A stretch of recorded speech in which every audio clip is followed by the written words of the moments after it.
තිරිසන් ලෝකයේ සත්වයෙක් ඉපදුනාට පස්සේ ඒක මේ වගේ.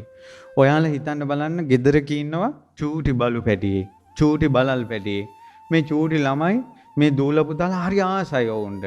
බදා ගන්නවා පිටිපස්සෙන් දුවනවා නාවනවා.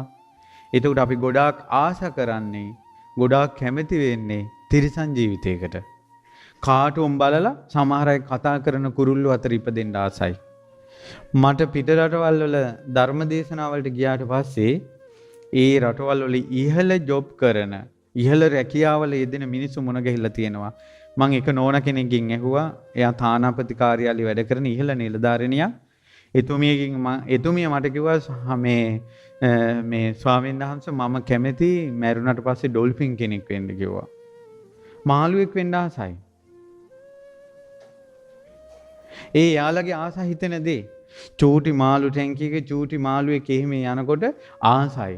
ඔයාලා දන්නේ ඒ මුළු මාළුවා මුළු ජීවිත කාලෙම ওই වතුර ඩිංගිත්තේ ඉන්න ඕන. ඒ සමහර මාළු බඩගින්නට අනිත් මාළුන්ගේ ජරාව කනවා. මාළුන්ට දිවක් නැහැ.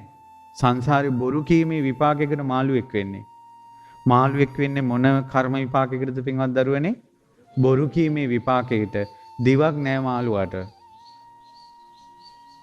ඒතර මාළුවා කට නිසාමත් නැහිනවා. එතකොට ජීවිත කාලේ මෙහි ඉන්නවා. අපි දන්නවා මේ මාළුවාට සමහර මාළු ඔක්සිජන් නැතුව පාවෙනවා.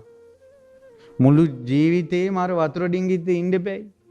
ඔයාලා කාමරයකට දාලා දොර වැහුවොත් මුළු ජීවිත කාලෙම කොච්චර විඳවයිද? ගොම ගොඩක ඉන්න ගොම පණුවාට මුළු ජීවිතේම සහ සැප තියෙන්නේ ගොම ගොඩේ විතරයි. ඒක එළියට ගත්තට එයාට ජීවත් වෙන්න බෑ. ඒ සත්වයා පව්කාර නිසා. වතුර ගොඩේ ඉන්න මාළුවාට වතුර ටිකේ ඒකගේ මුළු ජීවිතේ මේ වතුර ගොඩ මිසක් එළියට ගත්තොත් ඉන්න බෑ. ඒක හිපදුනේ කර්මානුරූපව නිසා. පෝසෙක් උනේ බලලෙක් උනේ බල්ලෙක් උනේ බල්ලට ලෝකේ රසම කෑම මොකද්ද කියලා ඔයාලා අහලා තියෙනවද?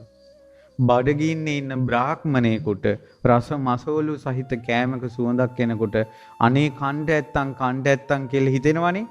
ලෞතුරා බුදුරජාණන් වහන්සේ වදාලා පින්වත් මහණෙනි අසූචි ගොඩක සුවඳ ආවොත් බල්ලට හිතෙනවා කියනවා ඒක කණ්ඩ ඇත්තන් කියලා. බුදුරජාණන් වහන්සේට බල්ලගේ හිත පේනවනේ. රස කෑමකට ආසයි වගේ තමයි බල්ලා ගොඩාක්ම ආස මිනිස්සුયો ජරා කරන දේවල් කන්න. චූටි ළමයි ජරා කරන දේවල් කන්න. නමුත් අපි ඒ උන්ට මස් එක්ක බත් දුන්නා කියලා එහෙම නැත්නම් කිරිබත් හදලා දුන්නා කියලා උන් අපි හිතුවට ඌ බඩගින්නට කනවා. නමුත් උන්ගේ ජීවිතේ රසවත්ම කෑම අසුචි. බල්ලෙක් වෙලා උපදින්නේ දිව පිනවන්න පව් කරපු අය. රසට කණ්ඩ පව් කරනවනේ. අන්න ඒ වගේ ඒ බල්වන් අතර උපදින්නේ. ඉතින් ඔය වගේ තිරිසන් ලෝකෙට ආසාව කරලා හෝ තිරිසන් වැඩ කරලා ඒ කර්මානුරූප උපදිනවා තිරිසන් ලෝකේ. අපි හිතමු පින්වත් දරුවනේ මොනවා හරි වැරද්දක් කරලා වැරද්ද උන්නේ නැහැ වගේ ඉන්නවා මෙයා. හැංගිලා ඉන්නවා. වැරද්දක් කළේ නැහැ වගේ. ඔයාලා දැක්කලා නැද්ද? යසට යන සත්තු පොඩ්ඩක් තට්ටු කරපුවම ගුලි වෙලා එහෙම ඉන්නවා පණ නැහැ වගේ. දැකලා නැද්ද? අර පොඩි අර හැකිලෙන හැකරැල්ල වගේ පොඩි සත්තු මනුස්ස ලෝකේ වැරදි වැඩ කරලා කලේ නෑ වගේ හැංගිලා ඉඳීමේ කර්මය. තමන් යමක්ද කලේ ඒකම විපාකෙට ආවා. චූටි ළමයි ලොකු ළමයි වැඩිහිටියයි කියලා නෑ. කර්මෙම තමයි.